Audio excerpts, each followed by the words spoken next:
আমাদের সকলের ঘরে ঘরে নানান ধরনের কার্পেট দেখা যায়, ঘরের মেঝেতে অথবা দরজার সামনে সর্বত্রই এই কার্পেটের ব্যবহার। তবে আপনি কি জানেন এই কার্পেটগুলো কিভাবে তৈরি হয়?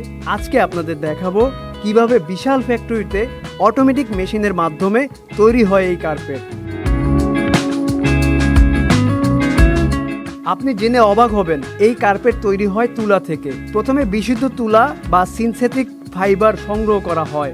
এই তুলা মেশিনে পরিষ্কার করার পর বিশেষ প্রক্রিয়ায় সুতা তৈরি হয়, যেটাকে বলে স্পিনিং। তারপর সেই সুতা রং করা হয় বিভিন্ন শেডে, লাল, নীল, সবুজ অথবা যেটা কাস্টমাররা পছন্দ করে।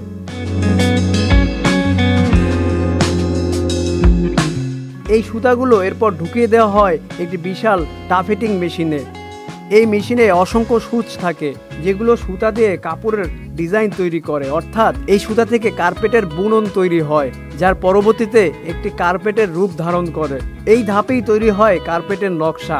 এই একই মেশিনে কখনো কখনো বিভিন্ন ডিজাইনের কার্পেট তৈরি হয়, আবার কখনো একটি নির্দিষ্ট কালারের কার্পেট তৈরি হয়।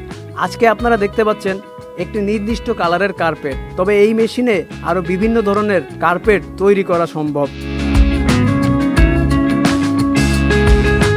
ডিজাইন বানানো শেষ হলে কার্পেটের নিচে যুক্ত করা হয় ব্যাকিং কাপড়, যেটা কার্পেটকে মজবুত করে এবং মেঝেতে ভালো করে বসে থাকে। অনেক সময় গরম আঠা ব্যবহার করা হয়, যাতে সুতা আর ব্যাকিং ভালোভাবে আটকে থাকে।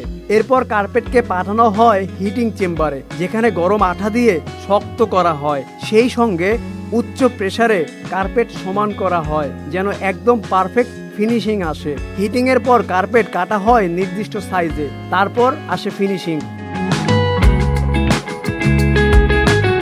চারপাশের অংশ কেটে সেলাই করে সুন্দরভাবে সাজানো হয়। এই কাজটা অটোমেটিক মেশিনে করা হয়, আবার কখনো সাধারণ প্লেন মেশিন দিয়েও সেলাই করা হয়ে থাকে। সবশেষে কার্পেটগুলো রোল করে অথবা ভাঁজ করে প্যাকেট করা হয়। প্রত্যেক প্যাকেটে লেখা থাকে কার্পেটের সাইজ, রং ও ব্যাচ নাম্বার। সবকিছু যেন একদম নিখুঁতভাবে সম্পন্ন করা হয়। এরপর এগুলো চলে যায় দোকানে অথবা আপনার বাসায়। এইভাবে তৈরি হয় আমাদের বাসার সেই নরম কার্পেট, রঙিন কার্পেট, যেটা আমরা প্রতিদিন ব্যবহার করি, কিন্তু কখনো ভাবি না এটা কিভাবে তৈরি হয়, কত যত্নে, কতগুলো ধাপের মাধ্যমে তৈরি হয় একটি কার্পেট।